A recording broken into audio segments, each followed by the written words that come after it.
क्या कर रहे हैं आप लोग? हम लोग हड़ताल पर हैं। आप लोग हड़ताल पर हैं? जी। कौन सी चीज़ की मांग के लिए हड़ताल पर हैं? नहीं, बैठिए बैठिए बैठिए, कोई बात नहीं, बैठिए आप लोग। मांगों के लिए हड़ताल पर हैं। 9 सूत्री मांग। जी। मेमोरेंडम कहाँ है? क्या है 9 सूत्री मांग, क्या है आपका? दिखाइए क्या क्या मांगे हैं आप? 9 सूत्री मांग में है हम लोग का पहला है हमको सरकारी कर्मचारी घोषित किया जाए। दूसरा है हमको जो 1000 रुपया पारितोषिक के हिसाब से दे रहा है उसको हमको मानदेय किया जाए। और 1000 में वो जो सरकार है तेजस्वी बाबू और नीतीश बाबू दोनों से हम कहना चाहते हैं कि हम लोग का जो है घर परिवार और हम अकेला आदमी जो हैं सबको चला लेंगे 1000 में, और तेजस्वी बाबू अपना घर चला लेते हैं 1000 में। जो हम लोग को पारितोषिक के हिसाब से 1000 रुपया दे रहा है। हम तेजस्वी भैया से यही कह रहे हैं कि हम लोग को पारितोषिक को बदल करके हम लोग को मानदेय किया जाए और 1000 के बदले में हम लोग को 10,000 दिया जाए। आप लोगों की बहाली कब हुई थी? 2005 में। 2005 में जी। उस वक्त कितना रुपया आप लोग को दिया जाता था? हमको पारितोषिक दिया जा रहा था।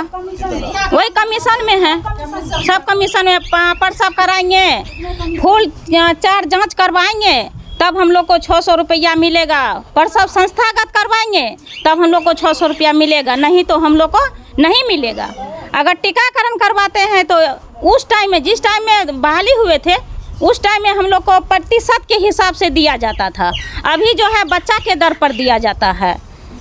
तो देखिए, आज हम दिखाने के लिए कुछ और आए थे लेकिन दिखाना कुछ और पड़ रहा है, क्योंकि यहाँ जब हम आए तो इन सारी बहनों को देखे कि यहाँ एकत्रित है तो मुझे लगा कि जानना चाहिए कि आखिर ये लोग यहाँ पर एकत्रित क्यों हैं। अब आप लोग ये बताइए कि आप लोग अभी धरना पर बैठे हुए हैं, कितने दिनों से हैं आप लोग? 12 जुलाई से। 12 जुलाई से। तो इस दौरान अगर किसी महिला को, आपके पोषक क्षेत्र में अगर किसी महिला को प्रसव हो तो वो कैसे उपचार करवाएगी अपना? वो अपना जानेगी कैसे उपचार कराएगी। अभी हम लोग हड़ताल पे, हम लोग कोई उपचार नहीं करवा सकते हैं। अपना जगह से जैसे होता है अपना वो करवाएंगे, हम लोग इसमें कुछ नहीं कर पाएंगे। सरकार को कोरोना का टाइम आया तो सब आदमी 1000 को 10 को मास्क लगा करके ऑफिस में बैठे रहते थे, लेकिन एक आशा बहन जो है घर से निकल करके, उसके लिए नहीं मास्क था, नहीं साबुन था, नहीं सैनिटाइजर था, लेकिन अपने घर से खरीद करके सब आशा के यहाँ क्वारंटाइन में वैक्सीन दिलवाया, क्वारंटाइन किया और पेशेंट से जा करके मिल करके उसका सारा देख रेख किया, जीवन बचाया। सरकार वैसा है जो उसका कान अभी तक खुला नहीं है, कान खोल के रहेंगे।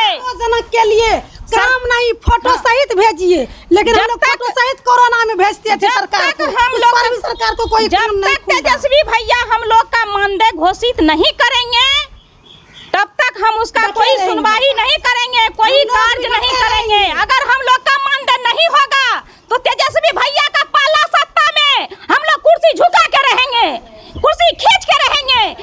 जिस वक्त कोरोना की महामारी में पूरा देश त्राहिमाम कर रहा था, उस वक्त यही आशा कार्यकर्ता कोरोना वॉरियर्स के रूप में, कोरोना योद्धा के रूप में सामने आती थी और कई कोरोना रोगियों की जान बचाने में इन लोगों ने भूमिका निभाई। लेकिन आज क्या परिस्थिति है? तो आज परिस्थिति ये आ चुकी है कि ये लोग 1000 रुपये पर काम करने पर मजबूर है। वो प्रोत्साहन राशि कहते हैं उसको ना, प्रोत्साहन राशि, पारितोषिक मिलता है, यानी पारितोषिक राशि है वो 1000 रुपये दिया जाता है। लेकिन इन लोगों का कहना है कि 1000 के बदले हमें 10,000 रुपया दिया जाए। और परिस्थिति ये बन चुकी है कि 19 दिनों से इन लोगों की मांगे नहीं सुनी जा रही है और 19 दिनों से जो प्रसव पीड़ा की महिला होंगी वो आज पीड़ित हैं, लाचार हैं, मजबूर हैं। इसकी जिम्मेवारी किसके ऊपर है बताइए? आप लोग 19 दिन से धरना हड़ताल पर हैं, इस बीच में कौन कौन से अधिकारी आप लोग से मिलने आए? अधिकारी नहीं मिलने आए, कोई अधिकारी नहीं पहुंचे, अभी अधिकारी नहीं आए हैं। अभी तक नहीं आए हैं, एक भी अधिकारी नहीं आए हैं हम लोग से मिलने के लिए। कोई नेता लीडर नहीं आए आज तक, नहीं कोई नेता नहीं आया।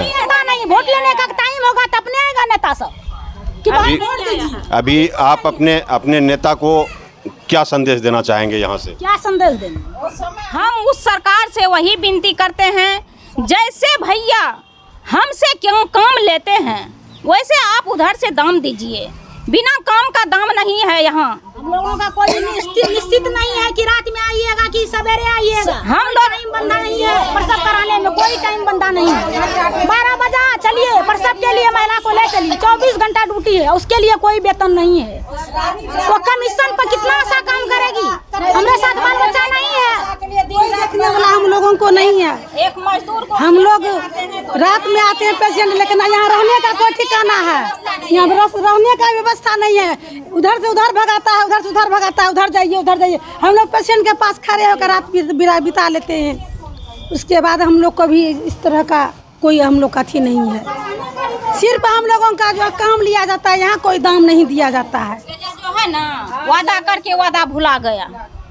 वादा किए थे ना? वादा किए थे। क्या वादा किए थे? आने से पहले तेजस्वी भैया वादा किया था आशा बहनों को 10,000 रुपया हम करेंगे अगर यदि हम आ जाएंगे पहला सत्ता में तो। आकर के अभी तक कोई वैल्यू नहीं है देखने का। तो अभी वादा भूल गए थे भूल गए आ रहे हैं कि जो 1,000 दे करके हम लोग बड़ा तोषित करके प्रोत्साहन राशि दे करके छोड़ दिए। वादा कर किए जो आप लोग को हम लोग पहला सप्ताह में आएंगे तो सबसे पहले आशा दीदी को ही देखेंगे, लेकिन आज तक जो है सो देखेंगे क्या, पूछबो नहीं करते हैं। जो मेरी आशा कहाँ है, मरी है कि जिंदा, ये भी पता नहीं है।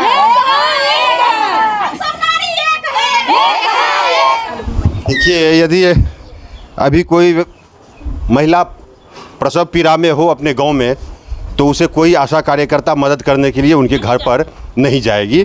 और इन लोगों का कहना है कि हम लोग नहीं जाएंगे वहां पर। और क्यों नहीं जाएंगे? तो इनकी 9 सूत्री मांग है, और उस 9 सूत्री मांग को लेकर मैं आपको दिखाऊंगा। वो 9 सूत्री मांग अब दिखाइए, आप लोग कहाँ है वो पेज दिखाइए हमको। वो 9 सूत्री मांग है। ये 9 सूत्री मांग को लेकर ये लोग 12 जुलाई से धरना पर हैं। और आप समझ सकते हैं कि इस दौरान अगर किसी महिला को प्रसव पीड़ा हो रहा हो तो उस महिला के साथ और उस परिवार के साथ क्या परेशानियां हो रही होगी, क्योंकि आशा कार्यकर्ता का यही काम है, मुख्य रूप से यही काम है कि जिस महिला को प्रसव पीड़ा है उस महिला को गांव से अस्पताल तक लाना, सुरक्षित संस्थागत प्रसव के लिए ये लोग उन्हें मदद करती है। और जब तक वो यहाँ रहती है तब तक आशा कार्यकर्ता के निगरानी में वो महिला यहाँ रहती है। लेकिन आज परिस्थिति ये है कि आज उन महिला को मदद करने के लिए एक भी आशा कार्यकर्ता, ये आप लोग यहीं पर पूर्णिया जिला में ही धरना दे रही है या पूरे बिहार की आशा कार्यकर्ता? धरना पर है पूरे बिहार, यानी बिहार राज्य आशा एवं आशा फैसिलेटर संघ, ये पूरे बिहार में अभी धरना चल रहा है। तो स्वास्थ्य मंत्री जी, आपको ध्यान देना चाहिए कि एक आशा कार्यकर्ता जिसके ऊपर सभी महिला टिकी हुई है, वो आशा कार्यकर्ता आज 12 जुलाई से धरना पर बैठी हुई है, लेकिन सरकार या फिर प्रशासन उनके कानों पर जूं तक नहीं रेंग रहा है कि इनकी मांगों को सुनी जाए। पूरा करना बात की बात है, लेकिन इनकी मांगों को सुनी जाए, उस पर विचार किया जाए। इनकी मांग मानने योग्य अगर है तो मानी जाए। अगर इनकी मांग मानने के योग्य नहीं है सरकार की नज़र में, तो फिर इन्हें कार्य पर क्यों रखा गया, इन्हें बर्खास्त क्यों नहीं कर दिया गया? इन्हें बर्खास्त कर दिया जाना चाहिए, क्योंकि आज जब ये 12 जुलाई से आज 31 जुलाई है, यानी 19 दिन से लगातार ये लोग धरना पर हैं। और इस दौरान जिन महिलाओं को परेशानी हो रही होगी, उन परेशानियों का जिम्मेवार कौन है? क्या ये आशा कार्यकर्ता उसका जिम्मेवार है या फिर सरकार इसका जिम्मेवार है? वो आप कमेंट करके अवश्य बताइएगा कि इसका जिम्मेवार कौन है।